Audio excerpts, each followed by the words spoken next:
ನಮಸ್ಕಾರ. Big boss ಕಥೆ ನಮ್ಮ ಜೊತೆ ವಿಶೇಷ ಕಾರ್ಯಕ್ರಮಕ್ಕೆ ಸ್ವಾಗತ. ನಾನು Divyashree Das. Bigg Boss season 12 ಇನ್ನೇನು ಕೆಲವು ದಿನಗಳು ಬ್ಯಾಲೆನ್ಸ್ ಉಳಿದಿದೆ. ಜೊತೆಗೆ ಟಾಪ್ 3 ಯಾರು ಅನ್ನುವಂತಹ ಕ್ಯೂರಿಯಾಸಿಟಿ ಈಗಲೇ ಸ್ಟಾರ್ಟ್ ಆಗಿದೆ.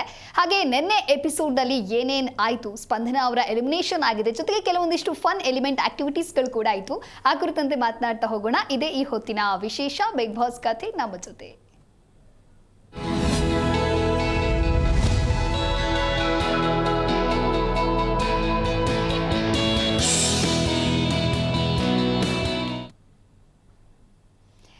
ನೆನೆಯ ಎಪಿಸೋಡ್ನ ಕುರಿತಂತೆ ಮಾತನಾಡೋದಕ್ಕೆ ಕಲೀಗ್ಸ್ ಜಾಯ್ನ್ ಆಗಿದ್ದಾರೆ. ಸೊ ಬನ್ನಿ ಅವರನ್ನ ಕಾರ್ಯಕ್ರಮಕ್ಕೆ ವೆಲ್ಕಮ್ ಮಾಡೋಣ. ಹಲೋ ರಘುವೀರ್, welcome to the show. Hello Ram sir, welcome to the show. ನಮಸ್ತೆ. ಎಸ್ ರಘುವೀರ್, ನಿಮ್ಮಿಂದನೇ ಸ್ಟಾರ್ಟ್ ಮಾಡೋದಾದರೆ, ಆ್ಯಕ್ಚುಲಿ ಮೊನ್ನೆ ನಡೆದಿರೋಂಥ ಎಪಿಸೋಡ್ನಲ್ಲಿ ಸುದೀಪ್ ಸರ್ ಏನು ಯಾವುದಾದ್ರೂ ಎಪಿಸೋಡ್ ನೋಡ್ಕೊಂಡು ಯಾವುದಾದ್ರೂ ಒಂದು ಬಿಗ್ ಬಾಸ್ ಸೀಸನ್ನ ನೋಡ್ಕೊಂಡು ಬಂದಿದ್ದೀರಾ ಅಂತ ಕ್ವಶನ್ ಮಾಡ್ತಾರೆ. ಆ ಒಂದು ಪ್ರಥಮ್ ಹಾಗೆ ಹನುಮಂತು ಅನ್ನೋ ಒಂದು ಫಾರ್ಮುಲಾ ಏನಿತ್ತು ಅದನ್ನು ಮನೆಯಲ್ಲಿರುವಂತಹ ಕಂಟೆಸ್ಟೆಂಟ್ಗಳು ತಗೊಳ್ಳೋದಕ್ಕೆ ಅವ್ರಿಗೆ ಕಷ್ಟ ಆಗ್ತಾ ಇದೆಯಾ ಅಂತ ಹೇಳಿ. ಮೇಡಮ್, ಅದೇ ಗಿಲ್ಲಿಯವರು ಈ ಮಾತುಗಳನ್ನು ಮೊದಲಿಂದ ಕೆಲವೊಂದು ಹಿಂದಿನ ವಾರಗಳಲ್ಲೇ ಹೇಳಿದರು. ನಾನು ಎಲ್ಲ ಸೀಸನ್ನು ನೋಡ್ಕೊಂಡು ಬಂದಿದ್ದೀನಿ ಅಂತ. ಕೆಲವೊಂದಿಷ್ಟು ಜನ ಏನಂದರೆ ಬಿಗ್ ಬಾಸ್ ನೋಡ್ದೇ ಬಂದು ಆಟ ಆಡ್ತಾ ಇದ್ದಾರೆ. ಮತ್ತು ಬಿಗ್ ಬಾಸ್ ಅನ್ನೋ ಒಂದು ಏನು ಆಟ ಇರುತ್ತಲ್ಲ, ಅದು ಅಲ್ಲಿ ಪ್ಲ್ಯಾನ್ ಮಾಡ್ಕೊಂಡು ಬಂದು ಆಟ ಆಡೋದು ಸ್ವಲ್ಪ ಕಷ್ಟ ಆಗುತ್ತೆ, ವರ್ಕೌಟ್ ಆಗಲ್ಲ. ಆದರೆ ಗಿಲ್ಲಿಗೆ ಅದೊಂದು ಸ್ವಲ್ಪ ಅವರು ಅದೇ ರೀತಿನೇ ಆಡ್ತಾ ಇದ್ದಾರೆ ಅಂತ ಹೇಳೋಕ್ಕಾಗಲ್ಲ. ಸಿಮಿಲರ್ ಆಗಿ ಒಂದು ಸ್ವಲ್ಪ ಅದೇ ರೀತಿ ಫಾರ್ಮುಲಾನ ಫಾಲೋ ಮಾಡ್ಕೊಂಡು ಹೋಗ್ತಾ ಇರ್ಬೋದು. ಅದು ಅವ್ರು ನಿನ್ನೆ ಅದೇ ರೀತಿ ಸುದೀಪ್ ಸರ್ ಹೇಳಿದಾಗೂ ಅದರ ಬಗ್ಗೆ ವಿರುದ್ಧ ಮಾತಾಡಿಲ್ಲ. ಒಂದು ಸ್ವಲ್ಪ ಅದೇ ಅವ್ರು ಹೇಳಿರೋ ಮಾತನ್ನ ಎಕ್ಸೆಪ್ಟ್ ಮಾಡ್ಕೊಂಡಿರೋ ರೀತಿಯಲ್ಲಿ ಗಿಲ್ಲಿಯವರು ಅವ್ರ ಒಂದು ಜಾಣ್ಮೆಯಿಂದ ಆಟ ಆಡ್ಕೊಂಡು ಬಂದಿರೋ ರೀತಿ ಅವ್ರ ಮುಖದ ಎಕ್ಸ್ಪ್ರೆಷನ್ ಇತ್ತು. ಒಂದು ರೀತಿಯಲ್ಲಿ ಅದು ಅವರಿಗೆ ಪ್ಲಸ್ ಪಾಯಿಂಟ್ ಆಗಿರುತ್ತೆ. ಯಾಕಂದರೆ ಸುದೀಪ್ ಸರ್ ಅದೇ ಹೇಳ್ತಾರೆ, ಏನಂತಂದರೆ ಅವ್ರು ಮಾಡ್ತಿರೋದು ತಪ್ಪಲ್ಲ, ನೀವು ಅರ್ಥ ಮಾಡ್ಕೊಳ್ಳೋದು ತಪ್ಪು ಲೇಟ್ ಆಗಿರ್ತಾ ಇದೆ ಅಂತ ಕಂಟೆಸ್ಟೆಂಟ್ಗಳಿಗೆ ಒಂದು ಹಿಂಟ್ ಕೊಡ್ತಾರೆ. ಅದೊಂದು ರೀತಿಲಿ ಹೌದು. ಯಾಕಂದರೆ ಒಬ್ಬರನ್ನ ಈಗ ಒಂದು ದಿನ ನಾಟಕ ಆಡ್ಬೋದು, 2 ದಿನ ನಾಟಕ ಆಡ್ಬೋದು. ಈಗ 3 ತಿಂಗಳ ತನಕ ಅದನ್ನೇ ಅವರು ಫಾಲೋ ಮಾಡ್ತಾ ಬರೋಕ್ಕೆ ಚಾನ್ಸೇ ಇಲ್ಲ. ಅವರು ಕೆಲವೊಂದಿಷ್ಟು ಏನು ಅವರು ಅಲ್ಲಿ ಹೈಲೈಟ್ಗಳಾಗಿದ್ವಲ್ಲ ಅದನ್ನು ಇಲ್ಲಿ ಅಳವಡಿಸ್ಕೊಂಡಿದ್ದಾರೆ ಅಂತ ನಾವು ನೋಡ್ಬೋದು. ಗಿಲ್ಲಿಯವರು ಅದೇ ರೀತಿ ಈಗ ಪ್ರಥಮ ಅವ್ರ ಸೀಸನ್ ಇರಬೇಕಾದ್ರೂ ನಾವು ನೋಡಿದ್ವಿ, ಅವ್ರು ಸ್ವಲ್ಪ ಮನೆ ಕೆಲಸಗಳನ್ನು ಮಾಡ್ತಾ ಇರಲಿಲ್ಲ, ಕ್ಯಾಪ್ಟನ್ಗಳನ್ನು ಎದುರಾಕೊಳ್ಳೋದಾಗಿರ್ಬೋದು. ಅದೇ ರೀತಿ ಗಿಲ್ಲಿಯವರು ಅದೇ ರೀತಿ ಮಾಡಿದ್ರು. ಇನ್ನು ಹನುಮಂತ ಅವ್ರದ್ದು ವಿಚಾರದಲ್ಲಿ ನನಗೆ ಅಷ್ಟೊಂದೇನು ಸಿಮಿಲರ್ ಅನಿಸಿಲ್ಲ. ಆದರೆ ಗಿಲ್ಲಿಗೆ ಅವರ ಇಲ್ಲಿ ತನಕ ಬರೋಕ್ಕೆ ಅವರು ಏನಂದರೆ ಅವರ ಒಂದು ಏನು ಎಂಟರ್ಟೈನಿಂಗ್ ಆಗಿ ಜನಗಳಿಗೆ ಹಿಡಿದಿಟ್ಕೊಳ್ಳುವಂಥ ಶಕ್ತಿ ಇದೆಯಲ್ಲ, ಅದರಿಂದನೇ ಅವ್ರು ಇಲ್ಲಿ ತನಕ ಬಂದಿದ್ದಾರೆ. ಅದು ಅವರಿಗೆ ದೊಡ್ಡ ಎಫೆಕ್ಟ್ ಮತ್ತು ಏನೂ ಒಂದು ದೊಡ್ಡ ವಿಷಯನೇ ಆಗಿರಲ್ಲ. ಈಗ ಪ್ರಥಮ ಅವರು ಕಾಪಿ ಮಾಡ್ಕೊಂಡು ಬಂದಿದ್ದಾರೆ ಅನ್ನೋ ಮಾತುಗಳು ಗಿಲ್ಲಿ ಅವರಿಗೆ ಅದು ಸೆಟ್ ಆಗಲ್ಲ. ಯಾಕಂದರೆ ಗಿಲ್ಲಿ ಎಂಟರ್ಟೈನಿಂಗ್ ಆಗಿನೇ ಅವರು ಜನಗಳಿಗೆ ಯಾವ ರೀತಿ ಹಿಡಿದಿಟ್ಕೊಳ್ತಾರೆ, ಅವರು ಯಾವ ರೀತಿ ಎಂಟರ್ಟೈನಿಂಗ್ ಆಗಿ ನಗಿಸ್ತಾರೆ, ಮತ್ತು ಮನೆಯನ್ನ ಯಾವ ರೀತಿ ಹಿಡಿದಿಟ್ಕೊಳ್ತಾರೆ. ನಾವು ನೋಡಿದ್ವಿ, ಅಕಸ್ಮಾತ್ ಈ ಸೀಸನ್ ಗಿಲ್ಲಿ ಇಲ್ಲ ಆಗಿದ್ದಿದ್ರೆ ಈ ಸೀಸನ್ನೇ ಸಪ್ಪೆ ಆಗ್ತಿತ್ತು, ಎಂಟರ್ಟೈನ್ಮೆಂಟ್ ಅಲ್ಲಿ ಭಾರ ಕೊರತೆ ಆಗ್ತಿತ್ತು. ಅಲ್ಲಿ ಕಂಟೆಸ್ಟೆಂಟ್ಗಳೇ ಎಷ್ಟೋ ಜನ ಹೇಳ್ತಾರೆ, ಇವಾಗ ಅಲ್ಲಿ ಗಿಲ್ಲಿ ಇಲ್ಲದೆ ಇದ್ರೆ ಅಲ್ಲಿ ಕೆಲವೊಂದಿಷ್ಟು ಸ್ಕ್ರೀನ್ಗಳು ಬೋರಿಂಗ್ ಅಂತ ಆಗ್ತಾ ಇತ್ತು. ಆ ಒಂದು ವಿಚಾರದಲ್ಲಿ ಗಿಲ್ಲಿ ಅವರು ಇಲ್ಲಿ ತನಕ ಬರೋಕ್ಕೆ ಅವರು ಹಿಂದಿಂದ ಏನು ಅವರಿಗೊಂದು ಬ್ಲೇಮ್ ಬಂದಿದೆಯಲ್ಲ, ಹಿಂದಿನ ಸೀಸನ್ಗಳು ನೋಡ್ಕೊಂಡು ಬಂದಿದ್ದಾರೆ ಅಂತ, ಅದಕ್ಕಿಂತ ಜಾಸ್ತಿ ಒಂದು ಕೈ ಅವ್ರ ಏನು ಶಕ್ತಿ ಇದೆ, ಅವ್ರದ್ದೇನು ಒಂದು ಎಂಟರ್ಟೈನಿಂಗ್ ಫೀಲ್ಡಿಂದ ಬಂದಿದ್ದಾರೆ, ಆ ಒಂದು ಇದರಿಂದನೇ ಅವರು ಮುಂದೆ ಬರ್ತಾರೆ. ಅದಕ್ಕೆ ಅವ್ರ ಗೆಲುವಿಗೆ ಇದು ಒಂದು ಅವ್ರ ಏನ್ ಆಟ ಆಡ್ಕೊಂಡು ಬಂದಿದ್ದಾರಲ್ಲ ಅದೇ ಅವರಿಗೆ ಪ್ಲಸ್ ಆಗುತ್ತೆ ಅನ್ಕೊಂತೀನಿ. ಓಕೆ ರಾಮ್ ಸರ್, ಇನ್ನು ಫ್ಯಾಮಿಲಿ ರೌಂಡ್ ಅಪ್ ಅಂತ ಏನು ಫ್ಯಾಮಿಲಿ ಮೀಟಪ್ ಅಂತ ಇತ್ತು, ಹಾಗಾಗಿ ಕೇಳ್ತಾರೆ. ಆಕ್ಚುಲಿ ಫನ್ ಎಲಿಮೆಂಟ್ ಆಗಿ ಸುದೀಪ್ ಸರ್ ನೆನೆ ಕೇಳ್ತಾರೆ. ಅವಾಗ ಧ್ರುವಂತ್ ಅವ್ರು ಕೊಟ್ಟಿರುವಂತ ರಿಯಾಕ್ಷನ್ ಏನು ಅಂದ್ರೆ, ರಕ್ಷಿತಾ ಅವರ ಪೇರೆಂಟ್ಸ್ ತಾಯಿಯವ್ರ ಬಗ್ಗೆ ಅವ್ರು ಬಂದಾಗ ನಿಮ್ಗೆ ಅನ್ಸಿದ ಫೀಲಿಂಗ್ ಏನು ಅಂತ ಸುದೀಪ್ ಸರ್ ಕೇಳ್ತಾರೆ. ಸೊ ಆಗ ಧ್ರುವಂತ್ ಕೊಡುವಂತ ಕೌಂಟರ್, ಅಲ್ಲೇ ಒಂದು ಚಿಕ್ಕದಾಗಿ ಆಗುವಂತ ಲೈಟ್ ಕ್ಲಾಶ್, ಅದ್ರ ಬಗ್ಗೆ ಏನ್ ಹೇಳ್ತೀರಾ? ಯಾಕೆಂದ್ರೆ ಧ್ರುವಂತ್ ಅವರು ಏನ್ ಅನ್ಕೊಂಡಿದ್ರು, ರಕ್ಷಿತಾ ತರನೇ ಅವ್ರ ತಾಯಿನೂ ಹೀಗೆ ಮಾತಾಡ್ತಾರೆ, ಹೀಗೇನೆ ಬಿಹೇವ್ ಅಂದ್ರೆ ನಡವಳಿಕೆ ಅಂದ್ರೆ ಸೇಮ್ ತಾಯಿ ಇರ್ತಾರೆ ಅಂತ ಹಂಗೆ ಕಾಮನ್ ಆಗಿ ಅನ್ಸುತ್ತೆ. ಇಲ್ಲ ಅವ್ರ ತಾಯಿನೂ ಸ್ವಲ್ಪ ಜೋರು ಇರ್ತಾರೆ, ರಕ್ಷಿತಾ ತರದೇ ಮಾತಾಡ್ತಾನೆ ಇರ್ತಾರೆ. ಸೊ ಈ ಥರದ್ದೆಲ್ಲ ಆರ್ಗ್ಯುಮೆಂಟ್ ನಡೀತೆ ಅಂತ ಅನ್ಕೊಂಡಿದ್ರು. ಪಾಪ ಅಲ್ಲಿ ನೋಡಿದ್ರೆ ಫುಲ್ ಅಗೇನ್ಸ್ಟ್ ಆಗಿದ್ದಾರೆ, ಅಪೋಸಿಟ್ ಆಗಿ ಅವ್ರ ಪಾಪ ಅವ್ರ ತಾಯಿಯವರು ಮಾತಾಡೋದು ಮಾತಲ್ಲಿ ಅವ್ರು ತುಂಬಾನೇ ಡಿಸೆಂಟ್ ಅಂದರೆ ಇವ್ರ ಥರ ಇಲ್ಲ, ಯಾಕೆಂದರೆ ಅವರು ಹಳ್ಳಿ ಅವರು ಆಗಿರೋದ್ರಿಂದ ಅದು ಆ ಥರದ್ದೆಲ್ಲ ಇಲ್ಲ. ಅವ್ರು ತುಂಬ ಡಿಸೆಂಟಾಗಿ ಎಲ್ಲರ ಹತ್ರನೇ ಮಾತಾಡಿದ್ರು. ಆಮೇಲೆ ಎಲ್ಲರ ಹತ್ರ ಒಂದು ಒಳ್ಳೆ ರೀತಿಯಾಗಿ ಮಾತಾಡ್ಸಿದ್ರು. ಆಮೇಲೆ ನನ್ನ ಮಕ್ಕಳನ್ನ ನೀವು ನಮ್ಮ ಮಗನ ನೀವು ಚೆನ್ನಾಗಿ ನೀವು ಅವ್ರ ಹತ್ರ ಚೆನ್ನಾಗಿ ಮಾತಾಡ್ಕೊಂಡು ಅವ್ರ ಹತ್ರ ಚೆನ್ನಾಗಿ ನೋಡ್ಕೊಳ್ಳಿ, ಸ್ವಲ್ಪ ಕೇರಿಂಗ್ ಮಾಡಿ ಅನ್ನೋ ರೀತಿ ಎಲ್ಲರ ಹತ್ರನೂ ಹೇಳ್ತಿದ್ರು ಅವರು. ಧ್ರುವಂತ್ ಅವರು ಅದನ್ನ ನೋಡ್ತಾ ಇದ್ದಂಗೆ ಅವ್ರಿಗೇನು ಅನಿಸ್ತು ಅಂತಂದರೆ ನಮಸ್ಕಾರ ನಾನು ಮಾಡ್ಬಿಟ್ಟಿದ್ದೀನಿ ಅಂತ ಹೇಳಿದ್ರು. ಅಲ್ಲಿ ಅವ್ರು ಹೇಳೋ ಪ್ರಕಾರ ಇಲ್ಲಿ ನನಗೆ ಏನೂ ಬೈಲೂಬಾರ್ದು, ಇವ್ರು ನನಗೆ ಏನು ಕ್ವಶನ್ ಮಾಡಬಾರ್ದು, ಸೊ ದೊಡ್ಡವರು ಅಂತಲೂ ಇರಲಿ ಅದು ಇರಲಿ ಅಂತ ಹೇಳ್ಬಿಟ್ಟು ಎಲ್ಲ ಇಟ್ಕೊಂಡು ತಲೆಯಲ್ಲಿ ಇಟ್ಕೊಂಡು ಇವ್ರಿಗೆ ಈ ಥರ ನಮಸ್ಕಾರ ಮಾಡೋಣ ಅಂತ ಅಂದ್ಕೊಂಡು ಮಾಡ್ತಾರೆ. ಸೊ ಇಲ್ಲ ಅವರು ಪಾಪ ಅವರು ಮಾಡಿರ್ತಾರೆ, ಅವರು ಅಲ್ಲಿ ಹೇಳಿರ್ತಾರೆ ಅಷ್ಟೇ. ಹಾಗೆ ಇಲ್ಲ ನಾನು ಆ ಥರ ನಾನು ಅಂದ್ಕೊಂಡಿದ್ದೆ ಅಂತ ಇಲ್ಲ. ನಿಜವಾಗ್ಲೂ ಅವರು ಧ್ರುವಂತ್ ಅವರು ಹಿರಿಯರು ಅನ್ನೋ ಗೌರವ ಇದೆ ಅವ್ರಿಗೆ. ಅವರು ದೊಡ್ಡವರು ಅಂತ ಹೇಳಿ ಅವ್ರು ನಮಸ್ಕಾರ ಮಾಡಿದ್ದಾರೆ. ಸೊ ಅದರಲ್ಲಿ ಬೇರೆ ಥರ ಏನು ಕಾಣಿಸ್ತಾ ಇರಲಿಲ್ಲ. ಸೊ ಅದೊಂದು ತುಂಬ ಚೆನ್ನಾಗಿ ಅವರು ಧ್ರುವಂತ್ ಅವ್ರನ್ನ ಹೇಳಿದ್ರು. ಇವನ್ ಧ್ರುವಂತ್ ಅವ್ರಿಗೂ ರಕ್ಷಿತ್ ಅವ್ರಿಗೂ ಬರ್ತಾನೆ ಇಲ್ಲ, ಅವ್ರು ಯಾವ ವಿಚಾರದಲ್ಲಿ ಬರ್ತಾ ಇಲ್ಲ. ಇವನ್ ಧ್ರುವಂತ್ ಅವ್ರು ಸುಮ್ಮನೆ ಆದರೂ ಕೂಡ ಯಾವುದೇ ನಾಮಿನೇಷನಲ್ಲೂ ಅವ್ರನ್ನೇ ತಗೊಳ್ತಾರೆ, ಯಾವುದೇ ಕಿಕ್ ಮಾಡಬೇಕಾದ್ರೆ ಅವರೇ ತಗೊಳ್ತಾರೆ, ಪ್ರತಿಯೊಂದು ವಿಚಾರದಲ್ಲೂ ಅವರೇ ತಗೊಳ್ತಾರೆ. ಆಯ್ತು ತಗೊಳ್ಳಿ, ಪ್ರತಿಯೊಂದು ತಗೊಳಕ್ಕೆ ಹೋದ್ರೆ ಸ್ವಲ್ಪ ಜಿನ್ಯಾನಾಗಿರ್ಬೇಕು. ಅದನ್ನೇ ತಲೆಯಲ್ಲಿ ಇಟ್ಕೊಂಡು ಎಲ್ಲ ಒಂದನ್ನೇ ಇಟ್ಕೊಂಡು ಮಾಡಕ್ಕೆ ಹೋಗ್ಬಾರ್ದು. ಸೊ ಧ್ರುವಂತ್ ಬಿಟ್ಟರೆ ರಕ್ಷಿತ್ ಅವ್ರಿಗೆ ಯಾರು ಕಾಣಿಸ್ತಾ ಇಲ್ಲ ಒಂದು. ಸೊ ಯಾವುದೇ ತಗೊಳ್ಳಿ ನೀವು, ಗಲಾಟೆ ಆಗಿರ್ಬೋದು ಯಾವುದೇ ಆಗಿರ್ಬೋದು. ಇವನ್ ಇವರು ಅಷ್ಟೇ, ಇವಾಗ ಧ್ರುವಂತ್ ಅವರು ರಕ್ಷಿತ್ ಕೆಲವೊಂದೆಲ್ಲ ತಗೊಳಕ್ ಹೋಗೋದಿಲ್ಲ, ನಾಮಿನೇಷನ್ ಮಾಡ್ಬೇಕಾದ್ರೆ. ಬಟ್ ಈಗ ಅಬ್ಸರ್ವ್ ಮಾಡಿದ್ರೆ ಅತ್ಲಾಗಿ ರಕ್ಷಿತನ್ ಅವ್ರು ಬಿಟ್ಟೇ ಬಿಟ್ಟಿದಾರ ಅಂತ ಏನ್ ಹೇಳಿದ್ರು ಹಂಗೆ ಅಂತ ಹೇಳ್ಬಿಟ್ಟು ಅವ್ರು ರಕ್ಷಿತನ್ ಪಾರ್ಟ್ ಬಿಟ್ಟು ಬೇರೆ ಮಾಡ್ತಾ ಇದ್ದಾರೆ, ಕಾನ್ಸಂಟ್ರೇಟ್ ಮಾಡ್ತಿದ್ದಾರೆ. ನಿಜ. ಬಟ್ ಆದ್ರೂ ರಕ್ಷಿತಾ ಮಾತ್ರ ಧ್ರುವಂತ್ನ ಬಿಡ್ತಾನೆ ಇಲ್ಲ ನೋಡಿ. ಅವರ ರಕ್ಷಿತ್ ಅವ್ರನ್ನೇ ತುಂಬಾ ತಲೆಗೆ ಹಾಕೊಂಡ್ಬಿಟ್ಟಿದ್ದಾರೆ, ಈ ತರ ತಲೆಯಲ್ಲಿ ಕುತ್ಕೊಂಡ್ಬಿಟ್ಟಿದ್ದಾರೆ ಅವ್ರಿಗೆ. ಇಲ್ಲ ನಾನು ಏನ್ ಹೇಳಿದ್ರು ನಾನು ಇದು ಮಾಡೋದಿಲ್ಲ ಅಂತ. ಇವನ್ ರಘು ಅವರು ಕೂಡ ಸ್ವಲ್ಪ ಹೇಳ್ತಾರೆ, ನೀನು ಹೆಣ್ಮಗು ಬಗ್ಗೆ ನೀನು ಆ ಥರ ಗಲೀಜು ಈ ಥರದ್ದೆಲ್ಲ ಹೇಳ್ಬಾರ್ದು ನೀನು ಹಾಗೆ ಹೀಗೆ ಅಂತ ಆ ಥರ ಹೇಳಿದಾಗ ಹೌದು ಕರೆಕ್ಟ್. ಇನ್ನೂ ಸ್ವಲ್ಪ ಅವ್ರಿಗೆ ಜಾಸ್ತಿ ಟ್ರಿಗರ್ ಆಗುತ್ತೆ, ಮತ್ತು ಇನ್ನೂ ಜಾಸ್ತಿ ಅವ್ರ ಮೇಲೆ ಇರೋ ಒಂದು ಸ್ವಲ್ಪ ಅನ್ನೋದು ಇದ್ದಿದ್ದು ಹೊರಟೋಗ್ಬಿಡುತ್ತೆ. ಸೊ ಇದು ಜಾಸ್ತಿ ಮಾಡ್ಕೊಂಡಿದ್ದಾರೆ. ಅದನ್ನ ನೀವು ಅಲ್ಲಿಗೆ ಗೇಮ್ ಅಂತ ಮಾತುಕತೆ ಅಂತ ಬಂದಾಗ ಏನಿದ್ರು ಕೂಡ ಅಲ್ಲಿಗೆ ಬಿಟ್ಬಿಟ್ಟು ಈಗ ಏನಂತಂದ್ರೆ ಮುಂದೆ ಇದೇ ರೀತಿ ಕಿತ್ತಾಡ್ಕೊಂಡಿರೋಕ್ಕಾಗೋದಿಲ್ಲ. ಈಗ ಸ್ವಲ್ಪ ಪ್ಲ್ಯಾಂಡ್ ಆಗಿ ಸ್ವಲ್ಪ ಮೈಂಡ್ ಗೇಮ್ ಥರ ಈಗ ಆಲ್ರೆಡಿ ಇಂಟ್ ಕೊಟ್ಟಿದ್ದಾರೆ ಸಾಹೇಬ್ರು ಯಾವ ಥರ ಅಂತ ಹೇಳಿ. ಈಗ ಇಲ್ಲಿಗೂ ಹೇಳಿದ್ದಾರೆ. ಈಗ ಪ್ರಥಮ್ ಅವ್ರದ್ದು ಮತ್ತು ಹನುಮಂತ್ ಅವ್ರದ್ದು ಎರಡೂ ಎಲ್ಲ ಮಿಕ್ಸ್ ಆಗಿ ಹೋಗ್ತಾ ಇದೆ. ಸೊ ಈ ರೀತಿ ಚೆನ್ನಾಗೂ ಬರ್ತಾ ಇದೆ. ಸೊ ಇದನ್ನು ಎಲ್ಲರೂ ಇವಾಗ ಏನಾಗುತ್ತೆ, ಅವ್ರೆಲ್ಲರೂ ತಲೆಯಲ್ಲಿ ಓಡ್ತಾ ಇರುತ್ತೆ. ಸೊ ಹಾಗಾಗಿ ನಾನು ಯಾವ ಥರ ಇರಬೇಕಿಲ್ಲಿ ಅನ್ನೋದು ಇವಾಗ ಅಶ್ವಿನಿ ಅವ್ರಿಗೂ ಏನನ್ಸುತ್ತೆ ಇರುತ್ತೆ. ಈಗ ಅಶ್ವಿನಿ ಅವ್ರಿಗೆ ಲಾಸ್ಟ್ ಟೈಮು ನಮ್ಮ ಶ್ರುತಿ ಅವರು ಮೇಡಮ್ ಅವ್ರು ಗೆದ್ದಾಗ ಸೊ ಇವ್ರಿಗೂ ಅದೇ ಸ್ವಲ್ಪ ಇರ್ಬೋದು. ಈಗ ಅವ್ರದ್ದು ಸೀಸನ್ ಈಗ ಆ ಥರ ಸೀಸನ್ ನೋಡಿದಿದ್ರೆ ಇವ್ರು ನಾನು ಅದೇ ರೀತಿ ಹೇಳಿದ್ರೆ ಹೆಂಗಿರುತ್ತೆ ಅನ್ನೋದು ಸ್ವಲ್ಪ ತಲೆಗೆ ಬಂದಿರ್ಬೋದು. ಈಗ ನಾನು ಇವಾಗ ಫೀಮೇಲ್ ಕಂಟೆಸ್ಟೆಂಟ್ ನಾನೇ ಸಖತ್ ಸ್ಟ್ರಾಂಗ್ ಆಗಿದ್ದೀನಿ. ಸೊ ನಾನು ಇವಾಗ ಏನಾಗುತ್ತೆ, ಎಲ್ಲರೂ ಎಲ್ಲ ಹಳೆದೆಲ್ಲ ಎಪಿಸೋಡ್ ನೋಡ್ಬಿಟ್ಟು ನಾನು ಇದೇ ಥರ ಮಾಡಬೇಕು ಅನ್ನೋದು ಎಲ್ಲರ ಮಂಡಿಗೆ ಬಂದ್ಬಿಟ್ಟಿರ್ತೀವಿ. ಈಗ ನಾನು ಇಲ್ಲಿ ಎಷ್ಟು ಉಳಿಸ್ಕೊಬೇಕು, ಯಾವ ರೀತಿ ಉಳಿಬೇಕಿಲ್ಲಿ ಅನ್ನೋದನ್ನೆಲ್ಲ ಏನಾಗುತ್ತೆ, ಕಾಂಪಿಟೇಷನ್ ಇನ್ನೂ ಚೆನ್ನಾಗಿರುತ್ತೆ. ಸೊ ಅವ್ರು ಏನು ಸಣ್ಣ ಪುಟ್ಟ ಗೇಮ್ ಕೊಟ್ಟರು ಕೂಡ ಆಡ್ತಾರೆ, ಚೆನ್ನಾಗಿ ಆಡ್ತಾರೆ. ಬಟ್ ಕ್ಲಾಸಸ್ ಆಗ್ತಾನೆ ಇರುತ್ತೆ. ಇವ್ರಿಗೂ ಯಾರಿಗೂ ಈಗ ಇಂಡಿವಿಜುವಲ್ ಆಡ್ಬೇಕು. ಈಗ ಯಾರಿಗ್ಯಾರಿಗೂ ಸಪೋರ್ಟ್ ಆಗಿ ಮಾಡೋಕ್ಕಾಗೋದಿಲ್ಲ. ಇವನ್ ಈಗ ಕಾವ್ಯನೂ ಅಷ್ಟೇ, ಈಗ ಇಂಡಿವಿಜುವಲ್ ಆಗಿ ಆಡಿದ್ರೆ ಸೊ ಎಲ್ಲ ಒಂದು ಮಟ್ಟಕ್ಕೆ ಬರೋಕ್ಕೆ ಸಾಧ್ಯ ಆಗುತ್ತೆ. ಇವಾಗ ಇಲ್ಲ ಅಲ್ಲೂ ಜೋಡಿ ಥರ ಆಡೋಕ್ಕೆ ಹೋದ್ರೆ ಖಂಡಿತ ಅದು ವರ್ಕೌಟ್ ಆಗೋದಿಲ್ಲ. ಕಾವ್ಯವ್ರಿಗೆ ತುಂಬಾ ಅಲ್ಲಿ ಹೊಡೆತ ಬಿದ್ದುಬಿಡುತ್ತೆ. ಸೊ ಇದರಲ್ಲಿ ಎಲ್ಲರೂ ಹುಷಾರಾಗಿ ಆಡ್ಕೊಂಡು ಹೋಗ್ತಾರೆ ಅಂತ ನನ್ಗನ್ನಿಸ್ತಾ ಇದೆ. ಓಕೆ, ಸೊ ರಘುವೀರ್, ಇನ್ನು ಕಾವ್ಯ ಮತ್ತೆ ಗಿಲ್ಲಿ ರಕ್ಷಿತಾ ಅಂತ ಬಂದಾಗ ಅವ್ರ 3 ಜನದ್ದು ಯಾವಾಗಲೂ ಒಂದು ರೀತಿ ಅವ್ರು ಏನೇ ಮಾತಾಡಿದ್ರು ಕೂಡ ಹೊರಗಡೆ ಮಾತನಾಡುವಂಥ ರೀತಿನೇ ಬೇರೆ. ಅದರಲ್ಲೂ ಕೂಡ ನೆನ್ನೆ ಸುದೀಪ್ ಸರ್ ಹೇಳ್ತಾರೆ, ಅಂದರೆ ಯಾರು ಗಿಲ್ಲಿ ಮತ್ತೆ ಕಾವ್ಯ ಇಬ್ರು ಒಟ್ಟಿಗೆ ಇದ್ರೆ ರಕ್ಷಿತಾ ಅವ್ರಿಗೆ ಏನೋ ಒಂದು ರೀತಿ ಬ್ಲಾಸ್ಟ್ ಆದಂಗೆ, ಫೈರ್ ಆದಂಗೆ ಅನ್ನೋ ಥರ. ಸೊ ನೀವೇನು ಹೇಳ್ತೀರಾ? ಹೌದು, ಅದೊಂದು ಸ್ವಲ್ಪ ಅದೇ ರೀತಿ ಕಾಣುತ್ತೆ. ಆದರೆ ಬಟ್ ಅಲ್ಲಿ ಏನಾಗುತ್ತೆ ಅಂದರೆ ಕಾವ್ಯಗೆ ಮತ್ತೆ ರಕ್ಷಿತಾಗೆ ಅಲ್ಲಿ ಆಗ್ಬರಲ್ಲ. ಅವ್ರಿಬ್ರಿಗೂ ಒಂಥರ ಹಾವು ಮುಂಗ್ಸಿ ತರ, ಗಿಲ್ಲಿ ಬೇರೆ. ಅದ್ರಲ್ಲಿ ಮಧ್ಯದಲ್ಲಿ ಗಿಲ್ಲಿ ಸಿಕ್ಕಾಕೊಂಡ್ ರೀತಿ ಕಾಣ್ತಾ ಇದೆ. ಅದೇ ಯಾವ ರೀತಿ ಅಂದ್ರೆ ಈಗ ರಕ್ಷಿತಾಗೆ ಕಾವ್ಯ ಏನಂದ್ರೆ ವೀಕ್ ಕಂಟೆಸ್ಟೆಂಟ್ ತರ ಅವ್ರು ಅನ್ಕೊಂಡಿದ್ದಾರೆ. ಈಗ ಈ ಹಿಂದಿನ ವಾರಗಳಲ್ಲಿ ಅವರನ್ನ ಕ್ಯಾಪ್ಟನ್ಸಿ ಓಡ್ದಿಂದ ತೆಗೆದುಹಾಕ್ಬೇಕಂತ ಸಿಕ್ಕಾಪಟ್ಟೆ ಟ್ರೈ ಮಾಡಿದ್ರು. ಆದ್ರೆ ಆ ವಾರನೇ ಕಾವ್ಯ ಅವರು ಕ್ಯಾಪ್ಟನ್ ಕೂಡ ಆಗ್ತಾರೆ. ಆ ಒಂದು ವಿಚಾರದಲ್ಲಿ ಏನಂದ್ರೆ ರಕ್ಷಿತಾ ವಿಚಾರದಲ್ಲಿ ಕೆಲವೊಂದಿಷ್ಟು ಕಂಟೆಸ್ಟೆಂಟ್ಗಳು ವೀಕ್ ಅಂತ ಅವ್ರು ಕನ್ಸಿಡರ್ ಮಾಡ್ತಾ ಇದ್ರು. ಈಗ ಸ್ಪಂದನ ಆಗಿರ್ಬೋದು ಮತ್ತೆ ಕಾವ್ಯ, ಇವರನ್ನ ನಾಮಿನೇಟ್ ಮಾಡಬೇಕು, ಇವರನ್ನ ಕ್ಯಾಪ್ಟನ್ಸಿ ಓಡ್ದಿಂದ ತೆಗೆದಾಕ್ಬೇಕು ಅನ್ನೋ ಒಂದು ಟಾರ್ಗೆಟ್ ರೀತಿಯಲ್ಲಿ. ಮತ್ತೆ ಕೆಲವೊಂದಿಷ್ಟು ಈಗ ಅವ್ರದ್ದು ಕೆಲವೊಂದಿಷ್ಟು ಜನ ಪರ್ಸ್ನಲ್ ಆಗಿ ಅವ್ರಿಗೆ ಯಾರು ಇಷ್ಟ ಆಗ್ತಾರೋ ಅವರನ್ನ ಸಪೋರ್ಟ್ ಮಾಡ್ಕೊಂಡು ಬರ್ತಾ ಇದ್ರು ರಕ್ಷಿತಾ.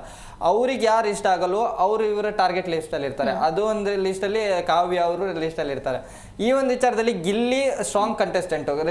ಗಿಲ್ಲಿ ಕಾವ್ಯನಿಗೆ ಸಪೋರ್ಟ್ ಮಾಡ್ತಾ ಗಿಲ್ಲಿ ಕಾವ್ಯಕ್ಕೆ ಸಪೋರ್ಟ್ ಮಾಡ್ತಾರೆ ಅಂತ ರಕ್ಷಿತಾಗ ಅದೊಂಥರ ಆ ಒಂದು ಇದರಲ್ಲಿ ನಮಗೂ ಅರ್ಥ ಆಗ್ತಿತ್ತು. ಗಿಲ್ಲಿ ಯಾಕೆ ಕಾವ್ಯಕ್ಕೆ ಸಪೋರ್ಟ್ ಮಾಡ್ತಾನೆ ಅನ್ನೋದು ರಕ್ಷಿತಾಗೆ ಕೋಪ ಬರ್ತಾ ಇತ್ತು. ಕೆಲವೊಂದಿಷ್ಟು ಆ ಕೋಪನ ಹೊರಗೆ ಹಾಕ್ತಿದ್ರು. ಅದ್ರ ಜೊತೆಗೆ ಮೊನ್ನೆ ಬೇರೆ ಹೇಳ್ತಾರಲ್ಲ, ಯಾರು ಇಲ್ಲಿ ಚೆನ್ನಾಗಿರ್ತಾರೆ, ಚೆನ್ನಾಗಿ ಕ್ವಾಟ್ಲೆ ಮಾಡ್ಕೊಂಡಿರ್ತಾರೆ ಅಂದ್ರೆ ಆಗ ಕೂಡ ಗಿಲ್ಲಿ ನೇಮ್ ತಗೊಂಡಿರ್ತಾರೆ. ಹಾ ಹೌದು, ಅದೊಂದು ಅವ್ರಿಗೆ ಅಂದ್ರೆ ಅವ್ರ ಹಿಂದಿನ ಡಿಸ್ಕಷನ್ ಅಲ್ಲೂ ಅದೇ ಬರುತ್ತೆ.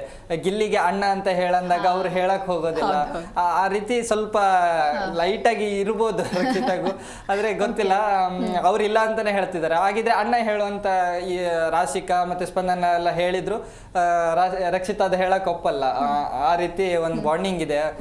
ಗಿಲ್ಲಿ ನಿನ್ನೆ ಸಿಕ್ಕಾಪಟ್ಟೆ ಹೆದರ್ಕೊಂಡಿರೋ ಎಕ್ಸ್ಪ್ರೆಷನ್ ಕೊಡ್ತಾ ಇದ್ರು. ಚೆನ್ನಾಗಿತ್ತು ನಿನ್ನೆ yes or no round question.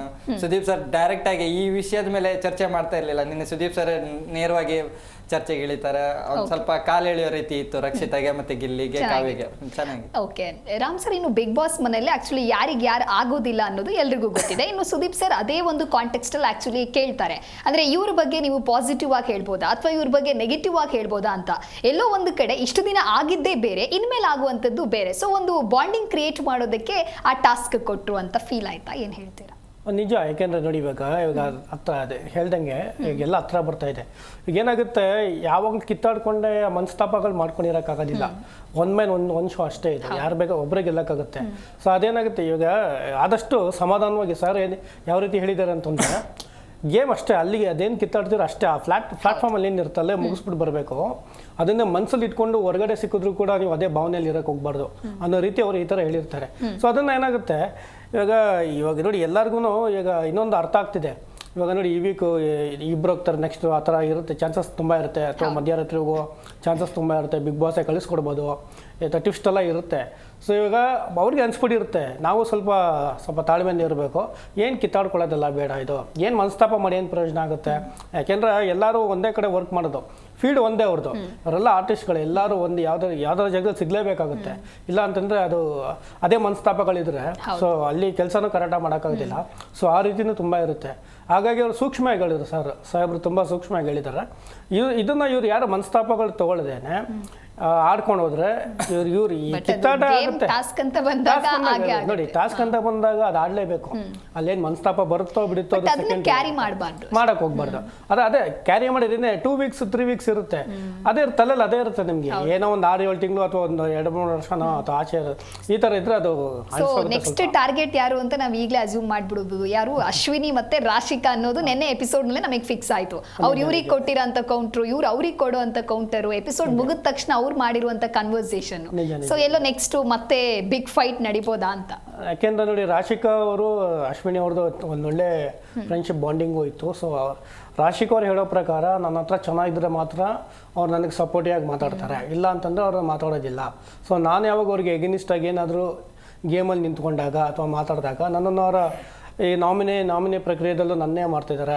ಈ ಥರ ಪರ್ಸ್ನಲ್ ಆಗಿ ಈ ಥರ ತಗೊಳ್ತಾರೆ ಅಂತ ರಾಶಿಕಾ ಅವರು ಅಶ್ವಿನಿ ಅವ್ರು ಹೇಳ್ತಾರೆ. ಈ ಥರ ಅಶ್ವಿನಿ ಅವರು ಕೂಡ ಏನ್ ಹೇಳ್ತಾರೆ. ಸೊ ಇದೇ ರೀತಿ ಅವರು ಸ್ವಲ್ಪ ಎಕ್ಸ್ಪ್ಲೇನ್ ಮಾಡ್ತಾರೆ. ಇನ್ನು ರಘು ಬಗ್ಗೆ ಅಶ್ವಿನಿ ಅವ್ರು ಹೇಳಿದ ರೀಸನ್ ವ್ಯಾಲಿಡ್ ಅಂತ ನಿಮ್ಗೆ ಅನ್ನಿಸ್ತಾ? ರಘು ಅವರು ಅಶ್ವಿನಿ ಅವ್ರದ್ದು ಅಲ್ಲ, ಯಾಕೆಂದ್ರೆ ಇವಾಗ ರಘು ಅವರು ಸ್ಟಾರ್ಟಿಂಗು ಅಶ್ವಿನಿ ಅವ್ರ ಜೊತೆ ಆಗಿ ಕಿತ್ತಾಡ್ತಾರೆ, ಹೋಗೇ ಬಾರೆ ಅಂತಾನೆ ಕಿತ್ತಾಡ್ತಾರೆ. ಸೊ ಇವರು ಅಲ್ಲಿ ಏನಾಗುತ್ತೆ, ಇವರು ಒಂದು ಲೆಕ್ಕಾಚಾರ ನೋಡ್ಬೇಕು. ಹೆಣ್ಮಕ್ಳು ಒಂದು ಕಡೆ ರಾಶಿಕನ್ ಕ್ಯಾರೆಕ್ಟರ್ ಬಗ್ಗೆ ಅವ್ರು ಮಾತಾಡಿದ್ರು ಅಂತ ಅನ್ನಿಸ್ತು. ಅಂದ್ರೆ ಅವರು ಅದ ಮಲ್ಗೆ ತರ ವರ್ಕೊಂಡ್ ಮಲಗೋದು ಅದನ್ನೇ ಹೇಳಬಾರ್ದಾಗಿತ್ತು, ಅದನ್ನ ಹೇಳುವಂತದ್ದಿಲ್ಲ. ಯಾಕೆಂದ್ರೆ ಅದು ಸೌಂಡ್ ಸ್ವಲ್ಪ ಚೆನ್ನಾಗಿ ಕೇಳೋದಿಲ್ಲ. ಯಾಕೆಂದ್ರೆ ಯಾವ್ದೋ ಒಂದು ಹೆಣ್ಮಗ ಈ ತರ ಅವ್ರ ತೊಡೆ ಮೇಲೆ ಮಲ್ಕೊಳ್ತೇವೆ, ಈ ತರ ವರ್ಕೊಂಡ್ ಮಲ್ಕೊಂಚ ಅಂತಂದ್ರೆ. ಯಾಕೆಂದ್ರೆ ಅವ್ರಿಗೂ ಫ್ಯಾಮಿಲಿ ಇದೆ, ಯಾಕೆಂದ್ರೆ ಅವ್ರಿಗೂ ಫ್ಯಾಮಿಲಿ ಇದೆ. ಇವ್ರು ಮನೇಲಿ ನೋಡ್ತಾ ಇರ್ತಾರೆ. ಇವರು ಆತ ಹೇಳಕ್ ಹೋಗ್ಬಾರ್ದು. ನೋಡಿ, ಇವರು ಕೂತಿರ್ತಾರೆ ಜೊತೆಗೆ, ಧ್ರುವಂತವ್ರ ಜೊತೆ ಯಾರ ಮೇಲೆ ಕೈಯೆಲ್ಲ ಇಟ್ಕೊಂಡು ಕೂತಿರ್ತಾರೆ. ಸೊ ಅದನ್ನ ಯಾರನ್ನ ಬೇರೆ ರೀತಿ ನೆಗೆಟಿವ್ ಆಗಿ ಕನ್ವೆ ಮಾಡಿದ್ರೆ ಅದು ಯಾವ ರೀತಿ ಆಗುತ್ತೆ, ಅದು ಅವ್ರಿಗೆ ಇದಕ್ಕೆ ಡ್ಯಾಮೇಜ್ ಆಗುತ್ತೆ, ಅವ್ರ ಕ್ಯಾರೆಕ್ಟರ್ಗೆ ಡ್ಯಾಮೇಜ್ ಆಗ್ತಾ ಅದು ತುಂಬ ಪಾಸಿಟಿವ್ ಇರುತ್ತೆ. ಇವಾಗ ನೋಡಿ ಆ ಥರ ಹೇಳ್ದಾಗ ಏನಾಗುತ್ತೆ, ಕೆಲವು ಕಮೆಂಟ್ಸಲ್ಲಿ ಅದೇ ರೀತಿ ಬರುತ್ತೆ, ಹೌದು ಕರೆಕ್ಟ್ ಇದನ್ನೇ ಕರೆಕ್ಟ್ ಅಥವಾ ಇಲ್ಲ ಅಂತಾನೆ ಸುಮಾರು ಸೋಷಿಯಲ್ ಮೀಡಿಯಾದಲ್ಲಿ ಈ ಥರ ಕಮೆಂಟ್ಸ್ ಮತ್ತೆ ಅವ್ರ ವ್ಯಕ್ತಿತ್ವ ಬಗ್ಗೆ ಕ್ವಶನ್ ಮಾಡೋದಕ್ಕೆ ಅವರೇ ದಾರಿ ಮಾಡ್ಕೊಟ್ಟಂಗಾಯ್ತು. ನೋಡಿ ಯಾರು ಈಗ ಆಡಿ ನೀವು ಆಟ ಆಡಿ ಅವ್ರ ಪರ್ಸ್ನಲ್ ಆಗಿ ನೀನು ಈ ಥರನೇ ಮಲ್ಕೊಂಚ ಈ ಥರನೇ ಕುತ್ಕೊಂಚ ಅವ್ರಕೊಂಡ್ ಕುತ್ಕೊಂಚ ಮಾಡ್ತೀಯ, ಅವ್ರವ್ರು ಕಂಫರ್ಟಬಲ್ ಅದು. ನೋಡಿ ಆಕೆ ಕಂಫರ್ಟಬಲ್ ಇರೋದ್ರಿಂದ ಆಕೆ ಅಣ್ಣ ಆಗಿ ಕುತ್ಕೊಂಡಿರ್ಬೋದು, ಅಥವಾ ನನಗೆ ಬೆಸ್ಟ್ ಆಗಿದ್ದಾರೆ, ನನಗೆ ನಾನೇನೋ ಒಂದು ಹೇಳ್ಕೊಳ್ಳೋದಕ್ಕೆ ನನಗೊಬ್ರು ಬೇಕು ಅಂದ್ರೆ ನಮ್ಮ ಮನಸ್ಸಾಗಿ ಹೇಳ್ಕೊಂಡ್ರೆ ಅವ್ರು ನಂಗೆ ರಿಯಾಕ್ಟ್ ಇರುತ್ತೆ. ಅದನ್ನ ನೋಡ್ಬಿಟ್ಟು ಆ ರೀತಿ ಅವರು ಅದನ್ನ ಪದ ಬಳಕೆ ಮಾಡಬಾರ್ದಾಗಿತ್ತು. ನಂಗೂ ಅನಿಸ್ತು ಆ ಥರ ಎಲ್ಲ ಹೇಳ್ಬಾರ್ದಾಗಿತ್ತು. ಬೇರೆ ಎಲ್ಲ ಕಿಕ್ಕೆಲ್ಲ ಚೆನ್ನಾಗಿ ಕೊಟ್ರು, ಬೇರೆದೆಲ್ಲ ಚೆನ್ನಾಗಿ ರೀಸನ್ ಎಲ್ಲ ಕೊಟ್ಟರು, ಅದೆಲ್ಲ ಆಯಿತು, ಓಕೆ ಎಲ್ಲ ಒಪ್ಕೊಳ್ಳೋಣ. ಬಟ್ ಇದನ್ನ ಸ್ವಲ್ಪ ಅವರು ಕಂಟ್ರೋಲ್ ಮಾಡ್ಕೋಬೇಕಿತ್ತು. ಅದೇನಾದ್ರು ಅದೊಂಥರ ಮಾತು ನಿಲ್ಬಿಡುತ್ತೆ, ಫ್ಲೋ ಅಲ್ಲಿ ಹೇಳ್ಬಾರ್ದು, ಬಟ್ ಹೇಳ್ಬಾರ್ದಾಗಿತ್ತು ಆ ಮಾತು. ಓಕೆ, ರಘುವೀರ್ ಇನ್ನು ಸ್ಪಂದನ ಅಂತ ಎಲಿಮಿನೇಷನ್ ಅಂತ ಬಂದಾಗ ಆ್ಯಕ್ಚುಲಿ ನೆನೆ ನಾವೆಲ್ಲ ಮಾತಾಡಿದಾಗ ಕೂಡ ನೀವು ಸ್ಪಂದನ ಅನ್ನೋ ನೇಮ್ನ ಚೂಸ್ ಮಾಡಿದ್ರಿ. ಸೊ ಬಟ್ ಬಿಗ್ ಬಾಸ್ ಮನೆಯಲ್ಲಿ ಇದ್ದಷ್ಟು ದಿನ ಸ್ಪಂದನ ವ್ಯಕ್ತಿತ್ವದ ಆಟವನ್ನು ಅವ್ರು ಆಡ್ಕೊಂಡು ಬಂದಿದ್ರು. ಇನ್ನೊಂದು ಕಡೆ ನೆನೆ ಸುದೀಪ್ ಸರ್ ಕೂಡ ಕ್ವಶನ್ ಮಾಡ್ತಾರೆ, ಅನ್ಸಿದ್ದನ್ನ ಹೇಳೋದಕ್ಕೆ ಎಲ್ಲೋ ಒಂದು ಕಡೆ ಹೆಸಿಟೇಟ್ ಮಾಡ್ಕೊಳ್ತಾರಾ ಸ್ಪಂದನ ಅಂತ ಹೇಳಿ. ಸೊ ಏನು ಹೇಳ್ತೀರಾ?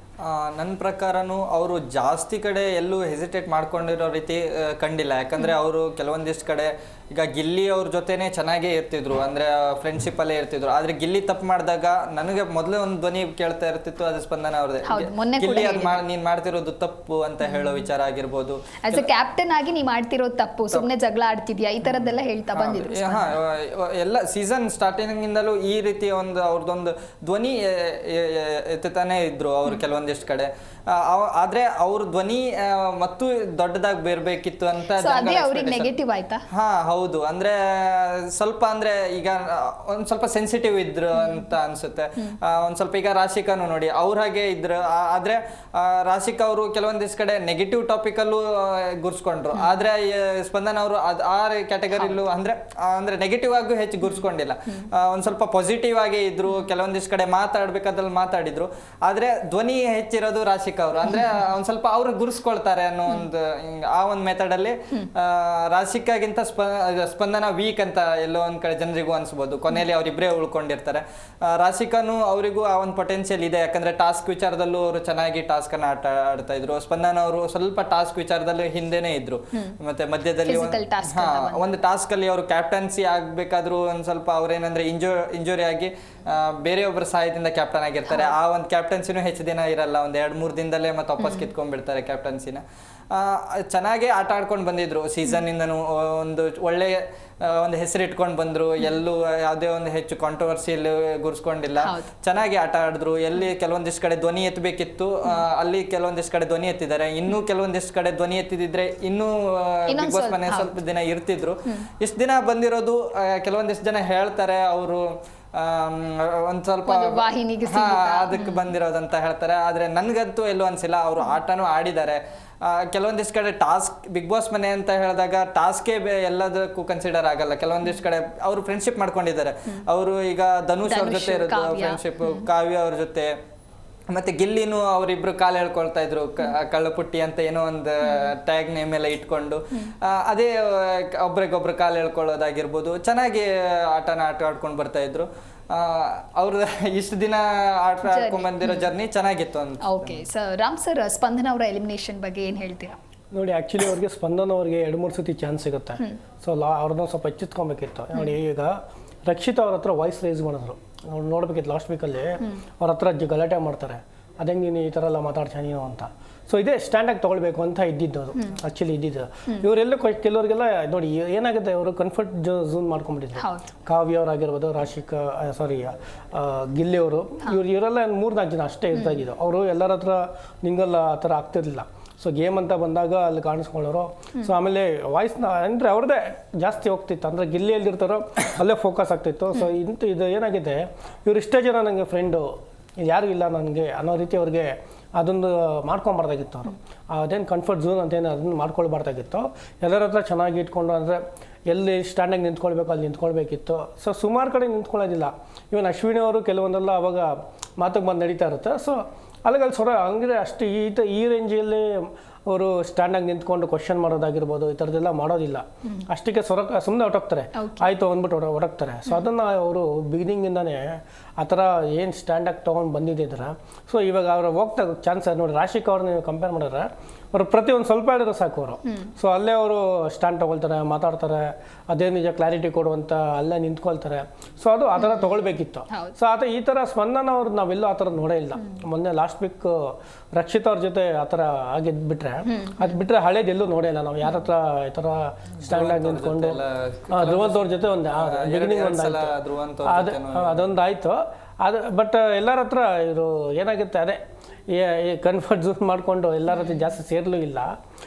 ಹಂಗೂ ಆಯಿತು. ಇವರು 2-3 ಸತಿ ಎಚ್ಚರಿಕೆನ ಕೊಟ್ಟರು. ಯಾಕೆಂದ್ರೆ ಮನೆಯವರೇ ಹೇಳ್ತಾ ಇದ್ರು, ಮನೆಯವರೇ ತುಂಬ ಹೇಳ್ತಿದ್ರು, ಗುರುತಿಸ್ಕೋತಾ ಇಲ್ಲ, ನೀವು ಸ್ವಲ್ಪ ಗುರುತಿಸ್ಕೋಬೇಕು ಪ್ರತಿಯೊಂದು ವಿಚಾರದಲ್ಲಿ, ನೀವು ಸ್ವಲ್ಪ ಆಕ್ಟಿವ್ ಆಗಿರಬೇಕು ಅಂತ.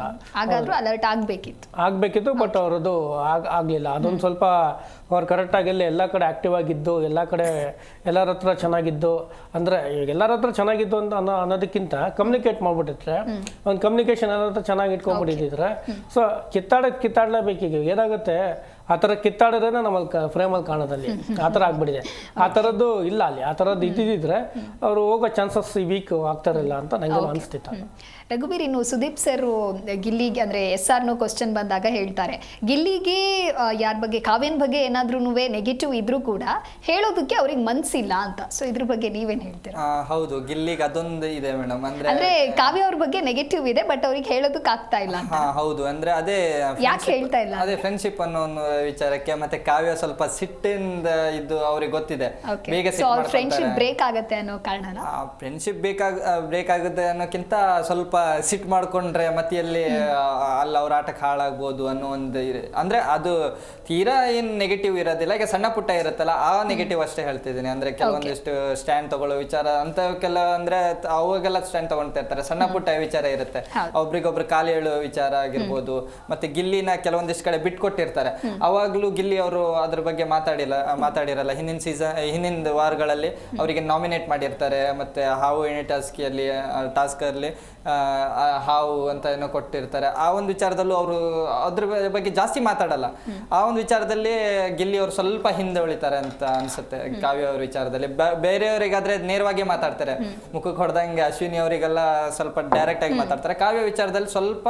ಸೊ ರಾಶಿಕಾ ಈ ವಿಷಯಕ್ಕೆ ಕೊಟ್ಟಿರುವಂತಹ ರೀಸನ್ ವ್ಯಾಲಿಡ್ ಇತ್ತು. ವ್ಯಾಲಿಡ್ ಇದೆ. ಹೌದು, ಎಲ್ಲದ ವಿಷಯದಲ್ಲೂ ಒಂದೇ ಕಡೆ ನೋಡಕ್ಕಾಗಲ್ಲ. ನೋಡೋಣ ಈಗ, ಯಾಕಂದ್ರೆ ಇವಾಗ ಅದೇ ರೀತಿ ಅವರು ಸಪೋರ್ಟ್ ಮಾಡ್ಕೊಂಡಿದ್ರೆ ಕಷ್ಟ ಆಗ್ಬಿಡುತ್ತೆ. ಈಗ ಕೊಟ್ಟಿದ್ದಾರೆ, ಯಾಕಂದ್ರೆ ಸಾಹೇಬ್ರನ್ನ ಹೇಳಿದ್ದಾರೆ, ನಿಮ್ಮಿಂದನೇ ಅವರು ಹೋಗ್ಬೋದು ಅಂತಾನೆ ಡೈರೆಕ್ಟ್ ಆಗಿ ಹೇಳಿದ್ರು ಅವರು. ಇವ್ರು ಅದನ್ನ ಸ್ವಲ್ಪ ಕಾವ್ಯ ಅವರು ಸ್ವಲ್ಪ ಎಚ್ಚೆತ್ಕೊಂಡು ಅರ್ಥ ಮಾಡ್ಕೊಂಡು, ಯಾಕಂದ್ರೆ ಏನಾಗುತ್ತೆ ಈಗ ಅವರಿಂದಾನೆ ಇವ್ರು ಫೇಮ್ ಆಗ್ತದೆ, ಎಲ್ಲ ಹಾಗೆ ಆಗ್ತಿರೋದು. ಗಿಲ್ಲಿಯಿಂದಾನೇ ಕಾವ್ಯ ಕಾಣಿಸ್ಕೊಂತ ಇರೋದು. ಇಲ್ಲ ಅಂದ್ರೆ ಇಲ್ಲ ಆಕ್ಟಿವ್ ಆಗಿಲ್ಲ ಅನ್ನೋ ತರನೇ ಈಗ ತುಂಬಾ ಆಗ್ಬಿಟ್ಟಿದೆ. ಈಗ ಇವ್ರು ತುಂಬಾ ಸ್ವಲ್ಪ ಕಾವ್ಯ ಅವರು ಎಲ್ಲ ಸ್ವಲ್ಪ ಹೆಂಗೆ ನಾನು ಆಕ್ಟಿವ್ ಆಗಿರ್ಬೇಕು ಅನ್ನೋ ತಲೆಯಲ್ಲಿ ಇಟ್ಕೊಂಡು ಚೆನ್ನಾಗಿ ಆಡಬೇಕು ಅನ್ನೋದು ನಮ್ಗೆ. ಚೆನ್ನಾಗಿ ಆಟ ಆಡ್ತಿದ್ದಾರೆ. ಆದ್ರೆ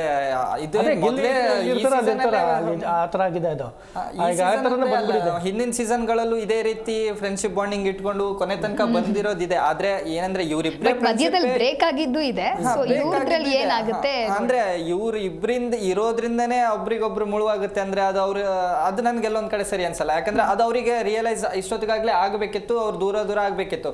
ಅಂದ್ರೆ ಒಬ್ರೊಬ್ರೇ ಹೋಗಿರೋದ್ರಿಂದ ಈಗ ಗಿಲ್ಲಿಗೂ ಒಂದ್ ಕಡೆ ಅನ್ಸುತ್ತೆ, ಈಗ ನಾನು ಸೋಲ್ಬೋದು, ಇವ್ರಿಗೆ ಬಿಟ್ಟು ಬಿಡೋಣ ಅಂತ ಅನ್ಸುತ್ತೆ. ಇಲ್ಲ ಕಾವ್ಯನಿಗೂ ಅನ್ಸಿರ್ಬೋದು ಗಿಲ್ಲಿಯಿಂದ ದೂರ ಆಗಿರ್ಬೇಕು ಅಂತ. ಅವ್ರು ಇಲ್ಲಿ ತನಕನೂ ಎಷ್ಟೋ ಎಡವಿ ಮುಂದೆ ಎದ್ದು ಬಂದು ಇಲ್ಲಿ ತನಕ ಆಟ ಆಡ್ತಾ ಇದಾರೆ. ಅಂದ್ರೆ ಅವರಿಗೆ ಆ ಫ್ರೆಂಡ್ಶಿಪ್ ಬಾಂಡಿಂಗ್ ಮೇಲೆ ಒಂದು ವಿಶ್ವಾಸ ಇದೆ. ಅದು ಗಿಲ್ಲಿಗೇನೋ ವಿಶ್ವಾಸ ಇರ್ಬೋದು, ಕಾವ್ಯಂಗ್ ಇಲ್ಲ ಅಂತ ನಾನು ಹೇಳ್ತಿಲ್ಲ. ಬಟ್ ಕಾವ್ಯನ್ ಮನೆಯವರು ಬಂದು ಕೊಟ್ಟಿರೋ ಅಂತ ಹಿಂಟ್ ನೋಡಿದ್ರೆ ಕಾವ್ಯ ಎಲ್ಲೂ ಗಿಲ್ಲಿನ ಬಿಟ್ಕೊಡೋದಿಲ್ವಾ ಅಂತ. ಬಿಟ್ಕೊಡೋ ರೀತಿ ಕಾಣಿಸ್ತಾರೆ. ಓಕೆ, ಥ್ಯಾಂಕ್ ಯು ರಘುವೀರ್, ಕಾರ್ಯಕ್ರಮಕ್ಕೆ ಆಗಮಿಸಿದ್ದಕ್ಕಾಗಿ. Thank you Ram sir. ನೋಡಿದ್ರಲ್ವ ವೀಕ್ಷಕರೇ, ನೆನೆಯ ಎಪಿಸೋಡ್ನಲ್ಲಿ ಏನೆಲ್ಲ ಆಯಿತು. ಸುದೀಪ್ ಸರ್ ಲೈಟ್ ಆಗಿ ಫನ್ ಎಲಿಮೆಂಟ್ನ ಮೂಲಕ ಯಾರಿಗೆ ಕೌಂಟರನ್ನು ಕೊಡಬೇಕು ಅದೆಲ್ಲವೂ ಕೂಡ ಆಗದೆ. ಸೊ ಮತ್ತಷ್ಟು ಕಮ್ಮಿ ಇರುವಂತಹ ದಿನದಲ್ಲಿ ಯಾವ ರೀತಿಯಾಗಿ ಟಾಸ್ಕನ್ನು ಬಿಗ್ ಬಾಸ್ ಕಂಟೆಸ್ಟೆಂಟ್ಗಳು ಆಡ್ತಾರೆ ಅಂತ ಹೇಳಿ ಕಾದು ನೋಡೋಣ. ಇದಾಗಿತ್ತು ಈ ಹೊತ್ತಿನ ವಿಶೇಷ. ನೋಡ್ತಾ ಇರಿ ಜೀ ಕನ್ನಡ ನ್ಯೂಸ್, ಸತ್ಯವೇ ಸುದ್ದಿಯ ಜೀವಾಳ.